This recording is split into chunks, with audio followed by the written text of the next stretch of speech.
Assalamualaikum warahmatullahi wabarakatuh. Perkenalkan, nama saya Muhammad Zikru Ar-Rahman dengan NPM A1M022023. Di sini saya akan melakukan penerapan konsep pencairan es batu dalam minuman dalam konteks perpindahan kalor yang sering kita temui dalam kehidupan sehari-hari. Yang mana ini adalah es teh yang bakal saya jadikan salah satu contoh. Nah, jadi rekan-rekan sekalian, es batu yang berada pada suhu 0 derajat Celcius atau lebih rendah itu memiliki energi termal yang lebih rendah dibandingkan dengan suhu sekitarnya. Jadi ketika es batu dimasukkan ke dalam minuman, jadi ini es batu dimasukkan ke dalam minuman atau lingkungan yang lebih hangat, terjadi perpindahan kalor dari lingkungan atau minuman ke es batu. Nah, jadi proses pencairan es batu ini melibatkan beberapa tahapan penting yang terkait dengan perpindahan kalor. Yang pertama, penyerapan kalor oleh es batu untuk mencair saat es batu bersentuhan dengan minuman yang lebih hangat. Kemudian es batu akan menyerap kalor dari minuman. Kalor ini digunakan untuk mengubah es dari fase padat es ke fase cair tanpa mengubah suhunya. Jadi kalor yang dibutuhkan untuk proses ini disebut dengan kalor laten atau lebur. Nah, jadi untuk rumusnya sendiri itu ada Q sama dengan M kali L, di mana Q ini adalah jumlah kalor yang diserap atau disebut juga dengan joule. Sedangkan massa S adalah kilogram dan L adalah kalor laten lebur S. Jadi kurang lebih itu untuk rumusnya adalah 334.000 J per kilogram. Nah, jadi dalam proses ini meskipun kalor diserap, suhu es tidak berubah hingga seluruh esnya mencair nantinya. Jadi ini menunjukkan bahwa energi yang diserap sepenuhnya digunakan untuk mengubah wujud tadi. Kemudian penyerapan kalor oleh air lelehan es. Jadi setelah es batu mencair sepenuhnya menjadi air pada suhu 0 derajat Celcius. Air lelehan ini masih lebih dingin dari pada suhu minuman di sekitarnya. Oleh karena itu, air ini akan terus menyerap kalor hingga mencapai suhu kesetimbangan dengan minuman.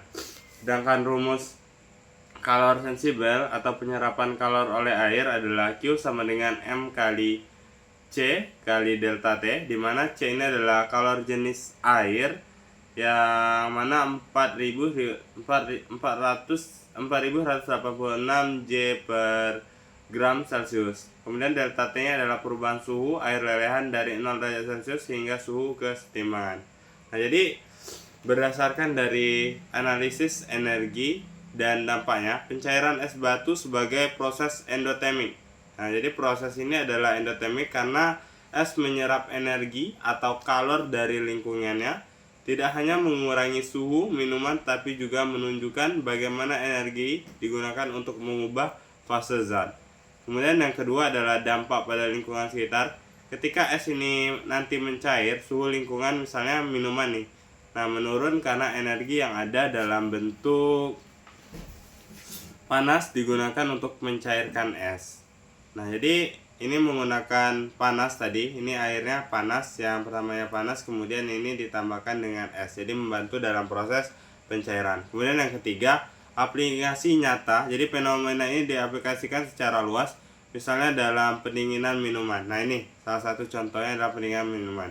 Nah, jadi kesimpulan yang dapat saya simpulkan adalah proses pencairan es batu dalam konteks kalor melibatkan perpindahan energi dari lingkungan ke es yang digunakan untuk perubahan fase dan peningkatan suhu air lelehan. Kemudian yang kedua, pemahaman tentang kalor laten dan kalor sensibel sangat penting dalam menganalisis proses ini.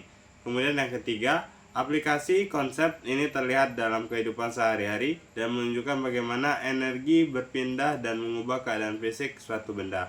Kemudian yang keempat, proses pencairan es batu menjadi ilustrasi nyata dari hukum kekelaranan energi dan prinsip perpindahan kalor yang bekerja di alam. Nah, jadi proses pencairan es batu ini menjadi ilustrasi yang sangat mudah kita temui dalam kehidupan sehari-hari, terutama yang suka minum es dan lain sebagainya, karena di dalam ini ada proses pencairannya. Nah, ini merupakan salah satu contoh penerapan ataupun contoh yang sering kita temui dalam kehidupan sehari-hari. Mungkin itu saja yang dapat saya sampaikan, sedikit banyaknya saya mohon maaf apabila ada salah kata. Pada Tuhan saya mohon ampun. Saya akhiri. Wassalamualaikum warahmatullahi wabarakatuh.